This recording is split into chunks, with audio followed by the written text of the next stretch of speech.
সারা পৃথিবীকে মিথ্যা এবং জুলুমের ধারকরা দখল করে আছে। পৃথিবীর একটা ইঞ্চি জায়গাও সত্য আর মানবতার হাতে নাই। কিন্তু আমরা সত্য আর মানবতাকে ভালোবাসি, এমন কোটি কোটি ভাই বোনরা আছি।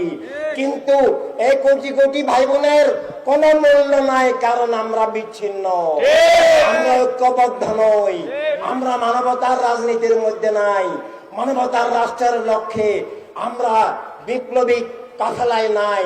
যদি আমরা মানবতায় বিশ্বাসী মানুষগণ ইনসানিয়ত বিপ্লবে ঐক্যবদ্ধ হই, বস্তুবাদী জাতীয়তাবাদী রাজনীতি ত্যাগ করে, বস্তুবাদী জাতীয়তাবাদী মতবাদ ত্যাগ করে, ধর্মের নামে অধর্ম উগ্রবাদ ত্যাগ করে মানবতার ধর্মে ফিরে আসি, তাহলে আবার সত্য আর মানবতার ধারা জয়ী হবে।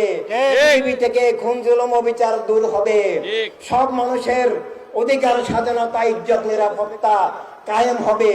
সব মানুষের জন্য আল্লাহ রাসূলের দেওয়া রুটি রুজি সব পৌঁছবে।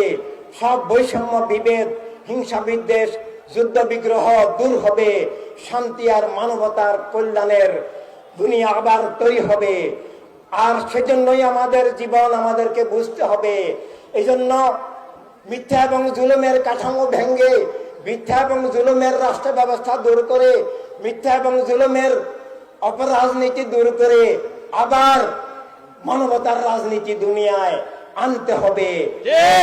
আর এটাই হচ্ছে দুনিয়াতে এখন আবার মানব সত্তাকে জীবিত করা, মানবিক দৃষ্টি চেতনাকে জীবিত করা, মানবিক ভ্রাতৃত্ব, মানবিক সাম্যকে ফিরিয়ে আনা। সব মানুষ ভাই ভাই মানবতার দুনিয়া চাই।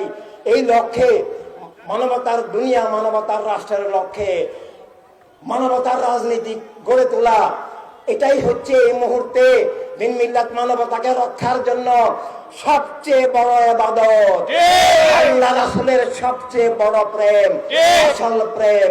আর তা না হলে কোন ইবাদত আমল, কোন কিছুই দিন জাতির, দিন মিল্লাত মানবতার মুক্তি আনবে না, কোন কিছুই বাতিলের অগ্রাসন রোধ হবে না।